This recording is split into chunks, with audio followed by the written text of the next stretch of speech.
하나님의 말씀은 신약성경 로마서 11장입니다. 오늘 로마서의 2절 말씀인데요. 먼저 11장 맨 뒤에 4절 33절부터는 제가 혼자 봉독하도록 하겠습니다. 33절부터 깊도다 하나님의 지혜와 지식의 풍성하며 그의 판단은 헤아리지 못할 것이며 그의 길은 찾지 못할 것이로다. 누가 주의 마음을 알았느냐? 누가 그의 모사가 되었느냐? 누가 주께 먼저 드려서 갚으심을 받겠느냐?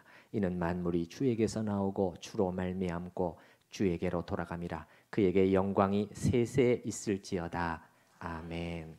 이제 로마서 8장 여기를 표시해 놓으시고요. 바로 이제 돌아오게 될 테니까 로마서 8장 맨 뒤에 역시 35절부터 끝절까지입니다. 한 절씩 교독하시겠습니다. 35절부터 누가 우리를 그리스도의 사랑에서 끊으리요? 환난이나 곤고나 박해나 기근이나 적신이나 위험이나 칼이랴.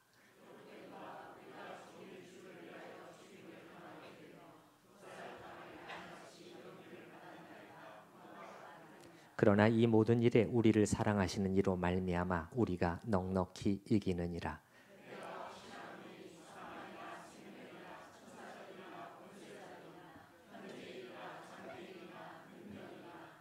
함께 읽습니다. 높음이나 깊음이나 다른 어떤 피조물이라도 우리를 우리 주 그리스도 예수 안에 있는 하나님의 사랑에서 끊을 수 없으리라. 아멘. 이제 말씀은 11장으로 다시 이렇게 돌아가서 거기를 펴놓으시기 바랍니다. 예배라는 것은 우리 성도님들이 잘 알고 계시겠지만은 오직 하나님께만 우리의 시선을 돌리는 것이고, 그리고 이제 그런 가운데 그분께 초점을 맞추어서 그분만을 높이는 것이라고 할 수 있겠습니다. 하나님을 높이는 방법에는 여러 가지가 있겠는데요. 이제 그 중에 한 가지는 뭐냐면은 하나님을 진짜 하나님으로서 내 안에 다시 한번 세워드리는 것입니다. 그리고 내 안에 또한 우리 공동체의 예배의 자리 속에서 그 하나님을 성경의 하나님으로서 다시 한번 그 세워드리는 것이죠. 제가 왜 이런 말씀을 드리는 것일까요? 우리가 생각하는 것보다 훨씬 더 우리가 하나님에 대해서 갖는 그러한 개념들은 왜곡되어 있고 오염되어 있습니다. 비틀어져 있어요. 그래서 우리들 짐작대로 생각하는 경향이 있습니다. 그것을 바로 잡는 것이죠. 다시 한번 성경이 선언하는 그 숭고하고 엄위하고 위대하신 하나님으로 내 심령 속에 그리고 우리 공동체 안에 세워드리게 될 때 하나님은 우리를 통해서 영광을 받으실 줄로 믿는 것입니다. 그래서 이 중에서 우리가 가장 또 한 가지 오늘 그 한 가지를 생각해 보고 싶은데, 하나님에 대해서 잘못 생각하기 쉬운 개념이 뭐냐면은 하나님께서 무언가 우리를 필요로 하신다는 생각이에요. 내가 하나님께 무언가 잘해드리면 하나님께 플러스가 된다는 생각이죠. 그렇지 않으면 마이너스가 하나님께 된다는 것이지요. 내가 하나님께 무언가를 드릴 수 있고 도와드릴 수 있다고 생각하는 것이 우리가 크게 착각하는 것입니다. 이 부분을 먼저 바로잡지 않으면 우리의 모든 예배는 너무도 얕은 예배가 되고 말 것입니다. 우리 생각하고는 너무나 성경은 사뭇 달라요. 성경이 말씀하시는 것은 사뭇 다릅니다. 여러분, 우리 그 간지로 넣어드린 말씀의 세 번째 말씀부터 한번 보십시다. 시편 50편 12절 말씀이죠. 같이 읽어보십시다. 내가 가령 추려도 내게 이르지 아니할 것은 세계와 거기에 충만한 것이 내 것이미로다. 이 온 우주에 있는 모든 것이 우리 하나님의 것인데 우리가 하나님께 드릴 것이 무엇이 있겠느냐는 것이죠. 성경은 적어도 분명히 선언하고 있습니다. 그 밑에 욥기에 있는 말씀은 이 부분을 더 분명히 하고 있는데요. 욥기 22장 2절 3절 또 같이 읽어보십시다. 사람이 어찌 하나님께 유익하게 하겠느냐. 지혜로운 자도 자기에게 유익할 따름이라. 내가 의로운들 전능자에게 무슨 기쁨이 있겠으며 내 행위가 온전한들 그에게 무슨 이익이 있겠느냐. 여러분 어떠십니까? 우리 생각하고 다르지 않습니까? 우리는 뭔가 우리가 잘하면 그러니까 하나님께 대단한 몫을 해드리는 것처럼 속으로 뻐기는 경향까지 있죠. 내가 하나님을 위해서 이렇게 해드렸지. 그런데 성경의 선언은 그게 아니라는 거예요. 네가 하나님께 무슨 플러스를 해드릴 만한 것이 아무것도 없다. 하나님께 내 행위가 온전한들 그분에게 무슨 이익이 되겠느냐? 무슨 플러스를 가져오겠느냐? 아니라는 것이지요. 그 밑에 있는 말씀도 이 측면이 너무나 중요하기 때문에 다시 한번 더 확실히 짚어주고 있습니다. 엘리후가 한 말인데요. 그대는 하늘을 우러러보라. 그대보다 높이 뜬 구름을 바라보라. 위를 보고 하나님을 제대로 알라는 것입니다. 그대가 범죄한들 하나님께 무슨 영향이 있겠으며 그대의 악행이 가득한들 하나님께 무슨 상관이 있겠으며. 이거는 마이너스죠. 무슨 마이너스? 없어. 하나님은 아니야. 하나님을 제대로 알라는 것입니다. 그 다음에는 플러스도 아니라는 것입니다. 7절 그대가 의로운들 하나님께 무엇을 드리겠으며 그가 그대의 손에서 무엇을 받으시겠느냐. 그대의 악은 그대와 같은 사람에게나 있는 것이요 그대의 공의는 어떤 인생에게도 있느니라. 참으로 우리 속에 있을 수 있는 교만과 자존심을 여지없이 무너뜨리는 말씀, 이 선언이 아닐 수가 없습니다. 여러분은 이러한 선언에 대해서 어떤 마음의 반응들이 있으신가요? 우리가 이러한 성경의 말씀에 대해서 만약에 여러분의 마음 저 깊숙이에서부터 아멘, 주님 그렇습니다, 과연 그렇습니다 하고 머리를 조아리고 땅바닥에 마음의 머리를 이마를 땅바닥에 댈 수 있다면은 여러분은 정말 하나님을 많이 알고 계시는 것이에요. 바르게 알고 계시는 것입니다. 그러나 많은 경우는 그렇지가 않다는 것이죠. 그 뒷페이지, 간지의 뒷페이지를 보시게 되면은 사도 바울도 신약에서 이러한 하나님의 속성을 분명하게 또한 가르쳐주고 있죠. 누구에게? 아테네 사람들에게. 아테네 사람들, 당시에 지성과 지식과 철학을 자랑하고 있던 사람들에게 그들이 여러 신들을 섬기고 있는데 아니야, 하나님은 한 분이신데 그 하나님은 이런 분이시지. 그렇게 가르쳐주고 있는 것이죠. 우리 두 절을 같이 읽어보십시다.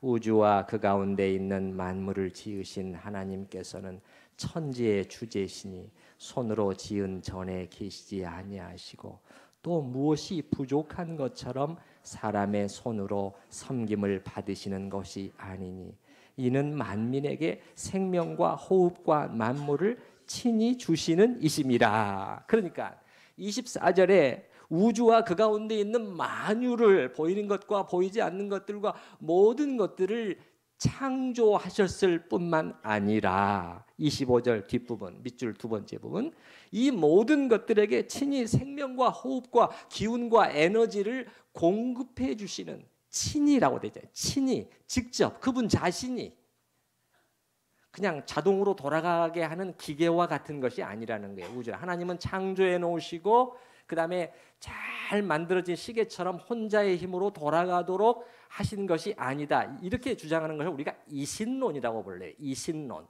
자연신론이라고 부릅니다. 잘못돼요. 성경은 그렇게 말하고 있지 않다는 거예요.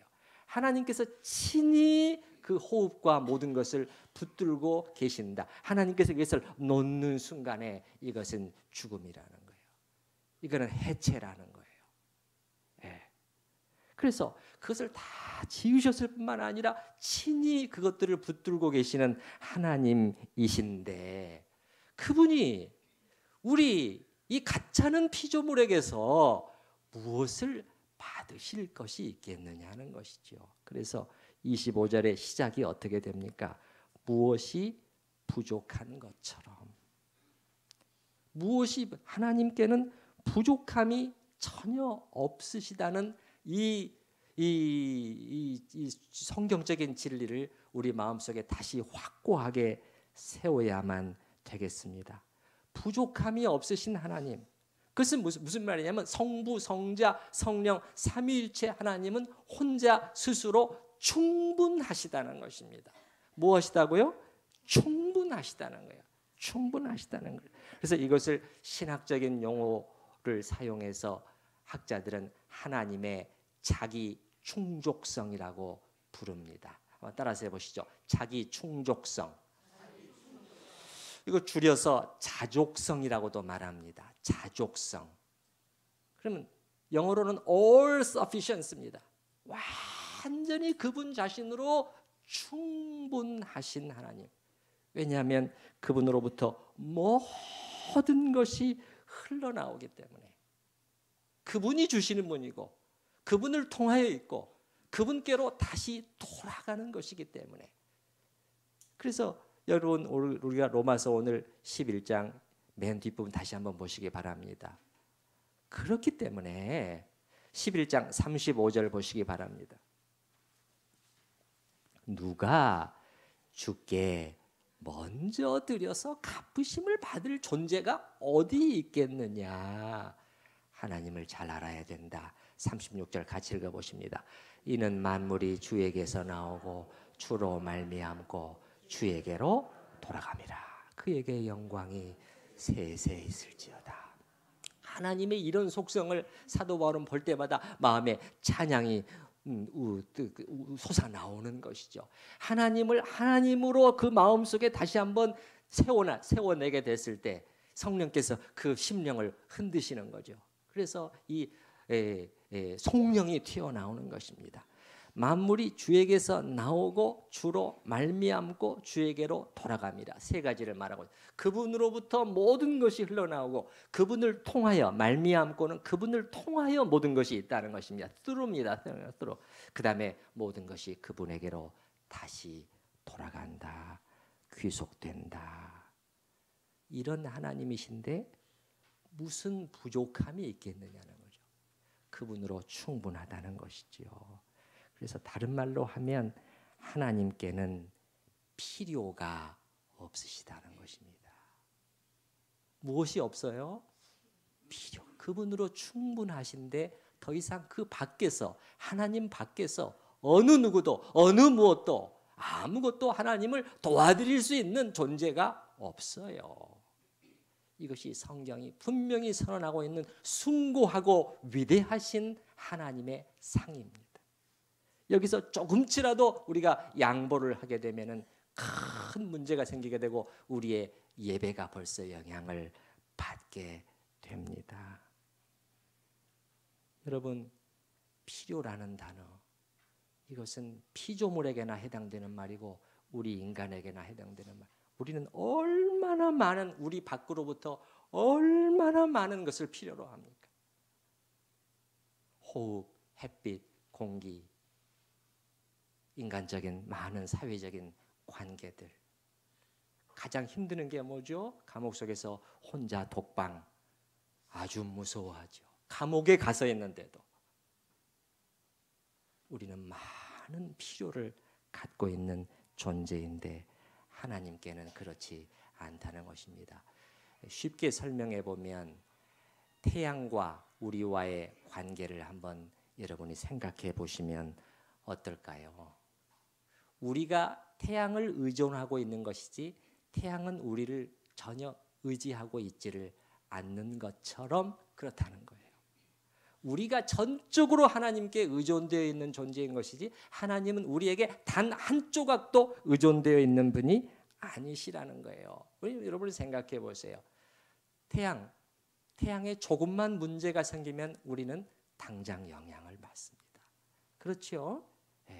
그 온도 혹은 만약에 거리가 조금이라도 가깝거나 멀게 되면 치명적인 타격을 이 지구에 있는 억만 창생이 받게 된다고 하죠. 만약에 태양이 사라지게 된다면 지구상의 생명체는 모두 죽게 될 것입니다. 없어지게 될 거예요. 반대를 생각해 보세요. 반대. 그러면 우리가 어떻게 된다고 해서 태양이 영향을 받느냐?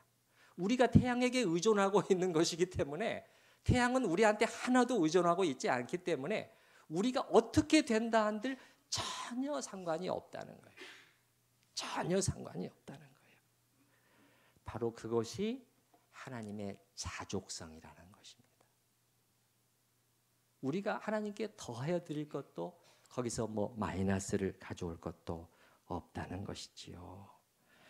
저는 이 그 간지의 그 밑에 박스에 보면은요, A.W. 토저의 기도문이 나오고 있는데 이 하나님의 자족성을 이렇게 정확하면서도 아름답게 표현할 수 있을까? 여러분이 한번 보시기 바랍니다. 오 하나님, 주님께는 사실은 2인칭이에요. 2인칭. 당신이라고 전부 되어 있습니다. 그러나 우리말로는 그냥 전부 주님으로 지금 번역을 해놨어요. 오 하나님, 당신께는 무엇이든 모자람이 없음을 우리에게 가르쳐 주시옵소서. 왜 가르쳐 달라는 것이지요? 우리가 하나님께 마치 모자람과 부족과 필요가 있는 것처럼 생각하는 경향이 있기 때문에 이것을 저희에게 가르쳐 주셔서 저희가 하나님 상을 바로 세우게 하여 주세요. 그 말이죠. 만일 주께 어떤 필요한 것이 있다면 그것은 주님의 불완전을 가리키는 척도가 될 것입니다. 그리고 우리가 어떻게 불완전한 자를 예배할 수 있겠나이까? 성경에 하나님이 아닌 다른 어떤 신을 우리는 우상을 예배하고 있게 되는 것이죠. 아무것도 주께 필요한 것이 없다면 그때는 아무도 필요한 존재가 아니며 아무도 아니라면 우리도 아니옵니다. 주께서는 우리를 필요로 하시지 않을지라도 우리를 찾으시옵니다. 우리는 주님이 필요하기 때문에 주님을 찾나이다. 주 안에서 우리가 살고 움직이고 우리의 존재를 갖기 때문이옵니다. 아멘. 여러분 거기 그 밑줄근 부분을 그 아무것도 거기 중간 정도에 거기를 다시 한번 보시기 바랍니다. 아무것도 주께 필요한 것이 없다. 그렇게 성경을 선언하고 있단 말이죠. 이거 우리가 지금 성경을 통해서 다 확인했어요. 아무것도 단 한 조각도 주님에게 필요한 것이 없다면 그땐 아무도 필요한 존재가 아니며 아무도 필요한 존재가 아니라면 우리도 필요한 존재입니까? 아닙니까? 아니라는 거예요. 우리도 하나님께 필요한 존재가 아닙니다. 참 이 고백을 하기가 쉽지가 않아요. 만약에 여러분의 마음속에 이러한 고백에 마음의 동의가 일어난다면 그거는 정말 하나님께서 하나님의 영이 여러분의 마음속에 계시기 때문에 비로소 그것이 가능한 것입니다. 한없이 높아져 있는 인간 존재들은요, 이 말을 들으면 기분이 아주 나쁩니다. 얼마나 교만해져 있는지, 얼마나 높아져 있는지. 그래서 우리가 원위치를 시켜야 된다는 것이죠. 그래서 이러한 기도문은 너무도 아름다운 기도문이고, 저는 우리의 기도 내용 속에 이러한 하나님의 자족성과 관련된 기도의 내용들이 들어갔으면 좋겠어요.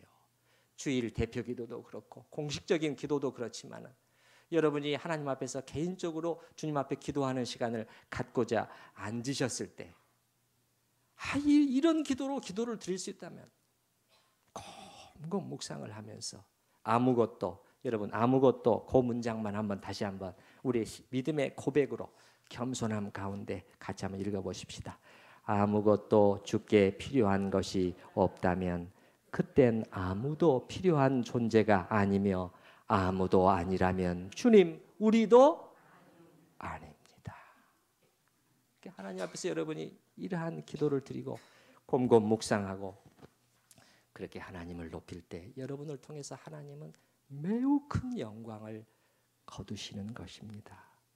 자, 이런 진리가 우리가 하나님에 대해서 발견하는 한 가지 중요한 진리인데 성경은 이에 그치지 않고 이와 더불어 한 가지 기이한 사실을 말씀해 주고 있는데 그게 더 앞으로 나가는 것이지요. 그러니까 아까 이거 뭐랑 관련이 있냐면은 그 밑줄 그은 부분 그 다음에 보면은 주께서는 우리를 필요로 하시지 않는데도 우리를 찾으신다는 거예요. 이게 기행이라는 것입니다. 이게 이해가 안 되는 것이라는 거예요. 이게 어떻게 된 것이냐?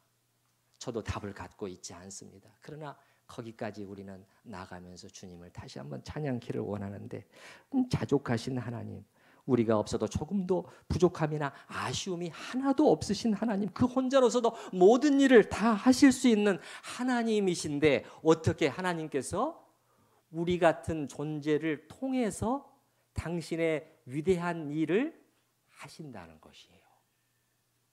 아시겠습니까? 여기까지 성경은 또 나아간다는 것이지요. 그래서 성경에서 그런 표현들이 나오지 않습니까?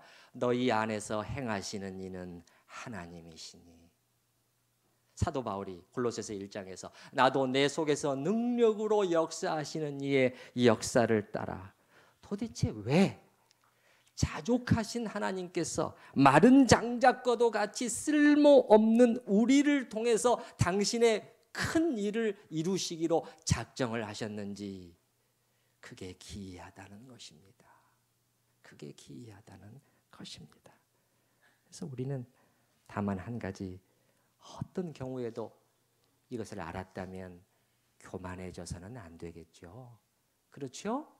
우리가 주님을 위해서 무슨 수고, 무슨 헌신, 무슨 섬김과 사역을 감당하든지 간에 이렇게 말하면 안 되겠죠. 뭐라고? 내가 하나님의 일을 해드리는 거지, 하나님을 도와드리는 거지.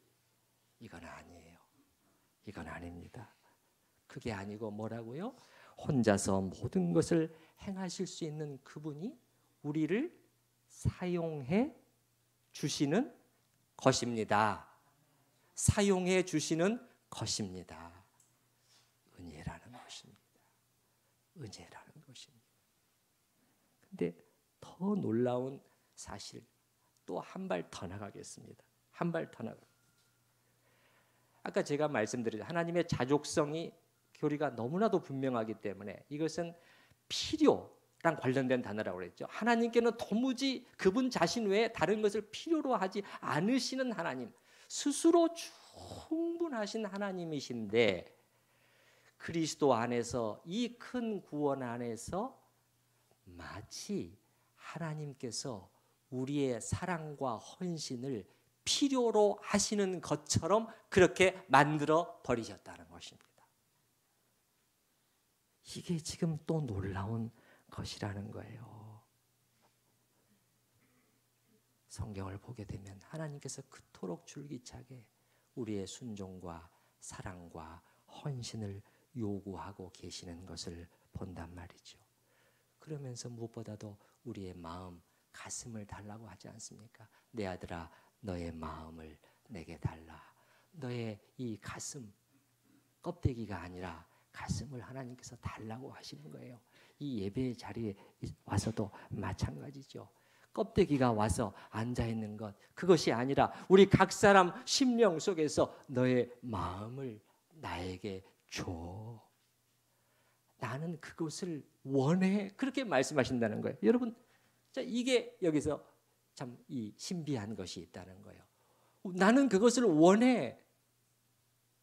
원함이 필요 없으신 하나님이셔요. 부족함이 없으시기 때문에.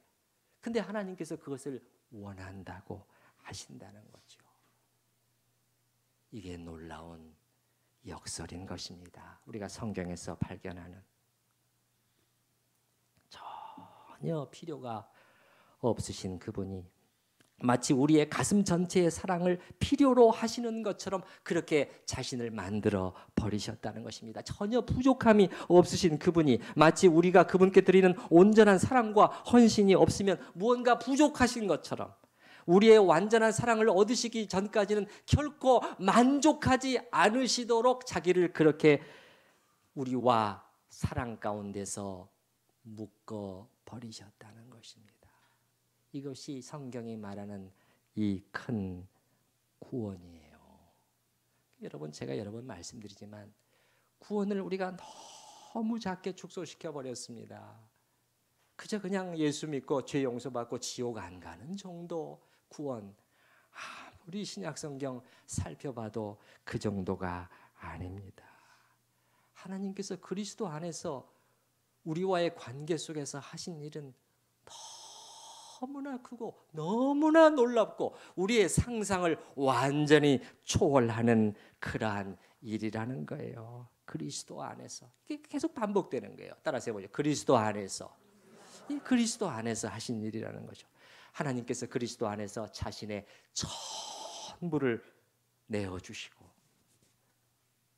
그리고 이제는 마치 우리의 전부를 이제는 원하시는 것처럼, 그것을 받으시기 전까지는 결코 나는 만족할 수 없어, 그렇게 하나님께서 하셨다는 것인데, 태양과도 같은 그분께서 우리 생명체가 어떻게 된다고 한들 전혀 영향을 받지 않으시는 그러한 하나님이신데, 단 한 조각도 하나님께 플러스나 마이너스를 드릴 수 없는 것이 우리인 것인데, 그렇지 않냐고 하나님께서 그리스도 안에서 그런 분이 우리와 자신을 하나로 완전히 묶으셔서 사랑 가운데 스스로 굽히신 거예요.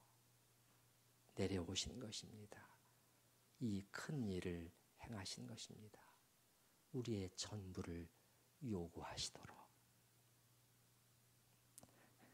그래서 사도들은 이것을 본 것입니다.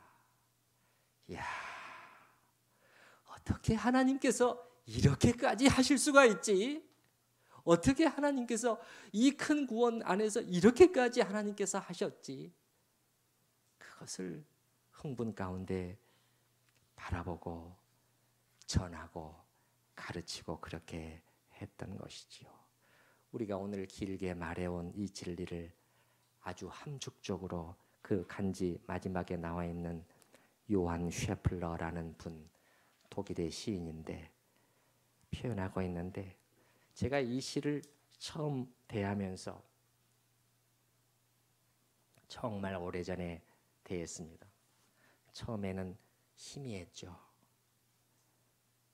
그러나 이게 보통 의미를 담고 있지 않다는 것을 알게 되고 점점 깊이 묵상을 하고, 무엇보다도 저는 이게 정말 신학적으로 문제가 없는 표현인가 하는 것을 한 구절 한 구절을 곰곰이 따져봤습니다.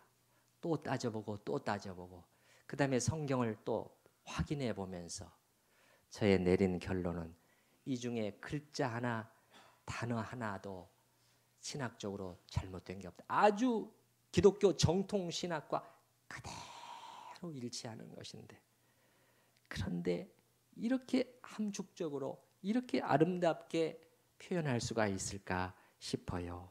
거기 보시게 되면은 앞쪽에서는 하나님의 자족성을 이렇게 표현해 주고 있는 거예요. 선의 원천이시여. 하나님은 원천이셔요. 받는 분이 아니시라는 거예요. 셈이라는 거예요. 거기서부터 모든 것이 흘러나온다는 거예요. 선의 원천이시여 주께로부터, 이것도 2인칭으로 되어 있어요. 원래는 당신께로부터 모든 복이 흘러나옵니다. 우리가 당신께 더해드리고 우리가 어떤 복을 당신께 플러스 해드릴 것이 없습니다. 모든 복이 흘러나옵나니 주님의 충만은 무엇을 모릅니다? 부족을 모른다는 거예요. 하나님의 자족성 아닙니까? 그러면서 네 번째 줄에 보게 되면 거기 한번 같이 읽어보십시다. 주께서 주님 자신 외에 무엇을 바라리요? 참 어느 신학서적보다도 하나님의 자족성을 아주 정곡으로 한 문장으로 표현해 주는 거예요. 주님 당신이 당신 자신 외에 바랄 것이 무엇이 있겠습니까? 하나님께서 바라실 만한 것이 있다면 주님 자신 외에는 없다는 거예요. 그런데 그렇지만 주님은 뭐 하시는데도 자족하시는 듯. 이제는 이 용어를 정면으로 내세우고 있습니다. 그런데요, 이게 첫 번째예요. 이게 1번이라는 거예요. 근데 이 하나님께서 이 큰 구원 안에서 더 나가셨다는 거예요. 여기서 멈추지 않으셨다는 거예요. 우리를 향해서. 여기 보시죠. 그 다음에는 어떻게 나와 있나요? 저의 무가치한 이 마음을 바라시나이다. 아니 이게 자기한테는 딜레마인 거죠. 자족하시는 하나님이 어찌하여 이것을 원하십니까? 근데 마음속에 기분이 나쁜 게 아니에요. 이것을 깨달을 때 잔잔한 감동이 밀려오는 거예요. 이 시인한테는.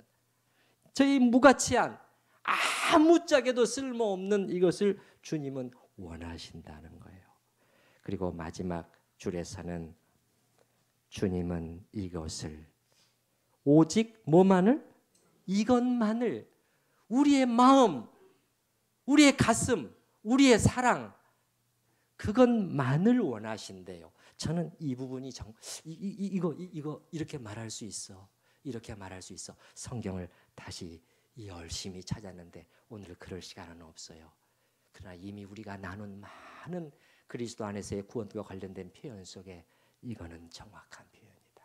이건 정확한 표현이다. 그래서 여러분 앞에 5줄과 나머지 2줄이 함께 가는 것입니다. 이걸 우리는 같이 붙들어야 되는 것이에요.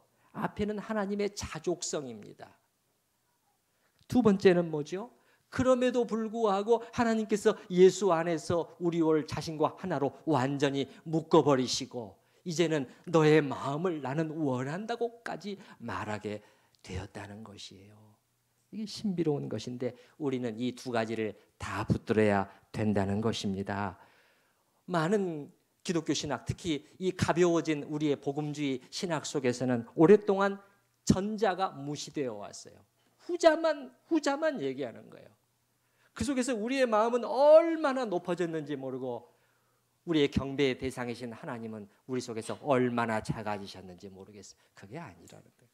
하나님은 자족하심에도 불구하고 그리스도 안에서 우리와 자신을 이런 관계로 이끌어 가신 그 놀라우신 하나님이래요. 그러니까 제가 오늘 설교의 제목을 하나님의 이상하고 아름다운 뭐다? 기행이다. 이렇게 잡아봤는데 제가 쓴 표현이 아니에요. A.W. 토저가 쓴 표현이죠. 이상하다는 것은 이해가 안 된다는 거예요. 이해가 안 된다는 거예요. 이렇게 하실 필요가 전혀 없는데 하나님께서 그렇게 하신다는 거예요. 그러나 아름답다고 표현을 한 것은 그게 내게 기분 나쁘지 않다는 거예요. 그게 너무나 감사하다는 거예요. 감격으로 다가온다는 거예요.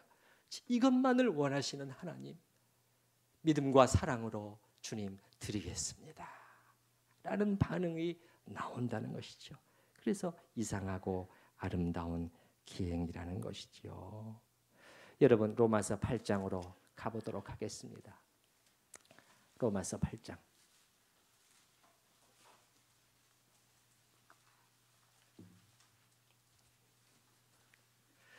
로마서 8장 오늘 우리가 5절서부터 읽었습니다마는 누가 끊으리요? 누가 끊으리요? 자꾸 그렇게 말하고 있어요. 그렇죠? 35절 누가 우리를 그리스도의 사랑에서 끊으리요? 38절, 39절 이런 것.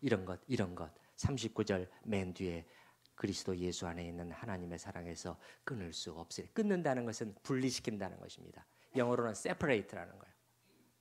누가 그리스도와 예수 안에 있는 하나님의 사랑에서 우리를 이렇게 분리시킬 수 있겠느냐 그렇게 말하고 있어요. 그런데 우리는 이 본문을 조금 더 깊이 들어갈 필요가 있어요. 언뜻 생각하면 그냥 감사, 할렐루야, 아멘입니다. 하나님께서 어떤 것도 하나님의 사랑으로부터 우리를 분리시킬 수 없다는 말이구나. 얼마나 감사하냐. 근데 이 본문은 단순히 그 정도가 아니에요. 그 정도가 아닙니다. 우리 편에서의 굉장히 능동적인 고백이에요. 이게 그냥 하나님이 주어가 되어 있을 따름이지 사실은 뭐냐면은 내가 지금 능동적으로 이렇게 반응한다는 거예요. 뭐 때문에? 앞에 있는 것 때문에 그런 거죠. 앞에 여러분 우리가 이미 본 거죠. 8장 31절 한번 보십시다. 이 큰 구원 안에서 그런즉 이 일에 대하여 우리가 무슨 말 하리요? 이 큰 구원의 사건이죠. 우리가 무슨 말을 하겠느냐? 만일 하나님이 우리를 위하시면 누가 우리를 대적하리요? 32절 다시 한번 읽어보십시다. 다시 자기 아들을 아끼지 아니하시고 우리 모든 사람을 위하여 내주신 이가 어찌 그 아들과 함께 모든 것을 우리에게 주시지 아니하겠느냐. 그래서 제가 이 말씀을 보면서 감히 황송하게도 올린이라는 단어를 썼지 않습니까? 올린이라는 조심스러운 표현이지만은 그러나 하나님께서 전부를 내어주신 더 이상 내어주실 것이 없는 사랑으로 하나님께서 나를 그리스도 안에서 그렇게 다가오셨고 그리고 나와 자신을 하나로 묶으셨다는 거예요. 그래서요 34절 30 거기도 보시게 되면요 33절 누가 능히 하나님께서 택하신 자들을 고발하리요 의롭다 하신 이는 하나님이시니 34절 같이 읽어보십시다. 누가 정죄하리요 죽으실 뿐 아니라 다시 살아나신 이는 그리스도 예수시니 그는 하나님 우편에 계신 자요 지금도 우리를 위하여 간구하시는 자신이라. 이게 하나님의 위대한 우리의 상상을 완전히 뛰어넘는 그러한 구원이라는 거예요. 하나님께서 이렇게까지 나에게 다가오셨으니 이렇게 하나로 묶으셨으니 그 다음부터는요 사실은 나의 신앙의 고백을 말하고 있는 것이에요. 나의 신앙의 고백이지요. 여러분 자세히 보시기 바랍니다. 36절 말씀도 한번 보셔요. 36절 기록된 바 우리가 종일 주를 위하여 죽임을 당하게 되며 토살당할 양같이 여김을 받았나이다. 언뜻 우리 짐작하고는 틀리잖아요. 누가 무엇이 끊겠느냐. 마치 하나님께서 그 말씀만 생각하면 우리를 모든 것들로부터 지키고 보호하시고 꽉 붙잡고 계시다는 그런 표현으로만 들리는데 여기 보게 되면 36절에 종일 주를 위하여 이 말은요 주를 위하여 이 말은 주님 때문에라는 말이에요. 이 말은 무슨 말이냐면 자원함으로라는 의미가 들어있어요. 주님 때문에 이렇게 되었다는 거예요. 제가 그 말씀드렸죠 여러분. 십자가 진정한 십자가 속에는 자발성이 늘 있다. 자발성. 어쩔 수 없이 우리가 당하는 고난은 믿지 않는 사람들도 당하고 다 겪어내고 있어요. 견뎌내고 있어요. 진정한 십자가는 뭐냐면 그렇게 하지 않아도 되는데 주님 때문에 내가 순종의 길을 택함으로 말미암아서 나에게 오는 모든 불이익과 아픔과 그러한 수치라는 거예요. 그거예요 지금. 주를 위하여 주님 때문에 어떻게 됐어요? 총일 죽임을 당하게 되며 도살당할 양같이 여김을 받았습니다. 그러면 이게 우리가 생각하고 틀리다는 거예요. 무슨 말이냐? 제가 무슨 말씀을 드리려고 하느냐? 여기서 지금 사도 바울이 로마서 8장 31절서부터 34절까지는 우리를 향해서 자신의 전부로 다가오신 하나님의 위대한 구원에 대해서 그렇다면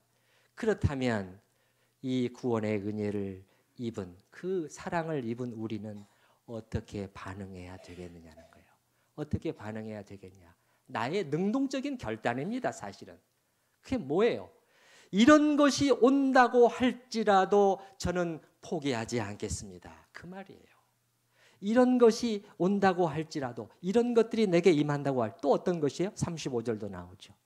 누가 우리를 그리스도의 사랑에서 끊으리요? 한번 같이 하나씩 말해 보십시다. 환난, 곤고, 박해, 기근, 적신, 위험, 칼 다 자원해서 내가 선택한 길입니다.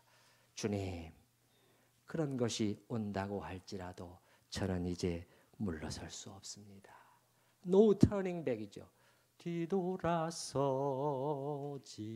않겠네.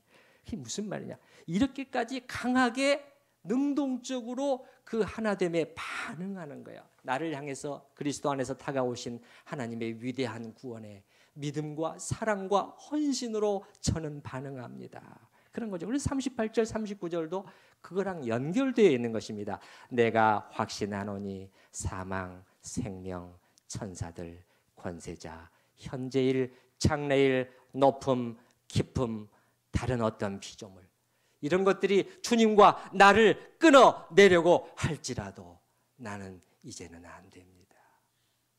그 사랑을 받는데 내 이 무가치한 이 마음을 원하신다고 하나님께 그렇게까지 자기를 주권적인 겸손으로 낮추시고 너의 그것을 나는 원해라 달라라고 하시는데 주님 알겠습니다.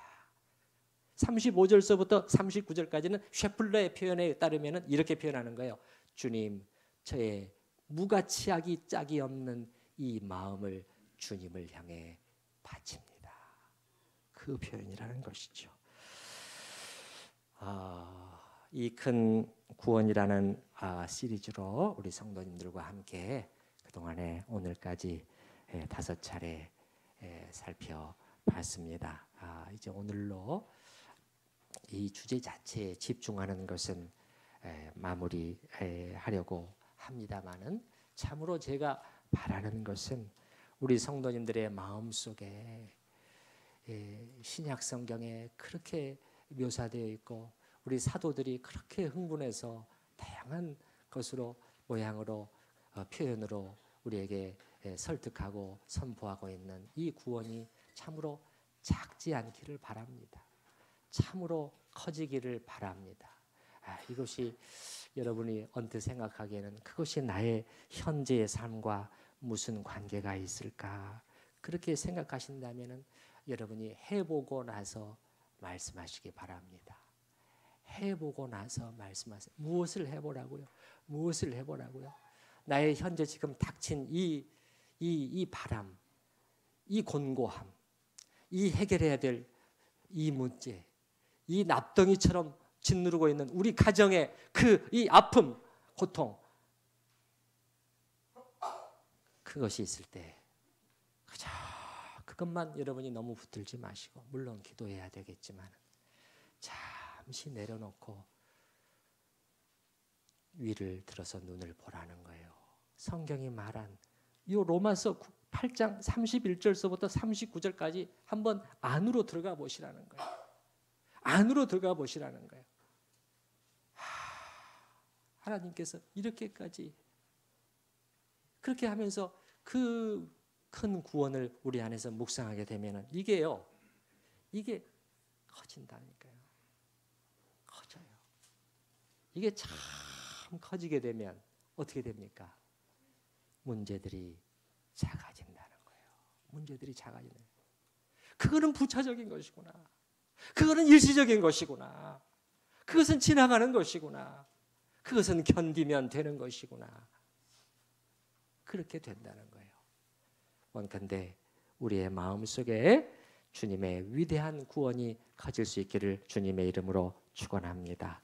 우리 들으신 말씀을 생각을 하면서 하나님 앞에 같이 기도하는 시간을 가지십시다.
하나님의 말씀을 통하여 하나님이 어떠하신 분이신지 이 아침에 특별히 하나님의 자족성에 대해서 저에게 가르쳐 주시니 감사드립니다. 오 주님, 오 주님, 하나님에 대해서 이런 측면에 대해서 잘못 생각한 부분이 있었다면 저희도 모르는 사이에 성경의 하나님이 아닌 뭔가 부족한 하나님, 뭔가 우리가 도와드려야 되는 하나님, 우리를 필요로 하시는 하나님으로 우리가 격화시켜온 것이 확인되었다면 주님 용서해 주시옵소서. 다시 한번 주님 앞에 주님을 성경이 선언하는 그 크신 하나님으로 우리가 모시고 경배하기를 원합니다. 하나님 아버지, 그러나 성경을 보니 더 나아가고 있군요. 그런 하나님이심에도 불구하고 태양과도 같이 전혀 우리에게서 영향을 받지 않으시고 아무것도 우리의 것을 필요로 하지 않으심에도 불구하고 그리스도 예수 안에서 주권적인 겸손으로 이렇게까지 우리에게 다가와 주시고 우리를 주님과 하나로 묶으시고 그 속에서 너의 마음을 내가 원한다, 그렇게까지 말씀하시는 하나님, 주님 기도합니다. 이 주님의 위대한 사랑을 저희가 똑바로 보게 하여 주시고 저희도 사랑으로 반응케 하여 주시옵소서. 주님께서 무가치한 이 마음을 원하신다니 주님 드리겠습니다. 주님과 나의 사이를 방해하고 주님과 나의 하나됨을 유지하고 발전시키고 그렇게 키우는 그러한 일들에 방해되는 이 가장 중요한 영적인 저희의 관심을 방해하는 모든 것들로부터 모든 것들과 싸우면서라도 이 사랑의 하나됨을 지켜내겠다고 하는 그러한 믿음의 다짐이 저에게 있게 하여 주시옵소서. 예수님의 이름으로 기도드립니다. 아멘.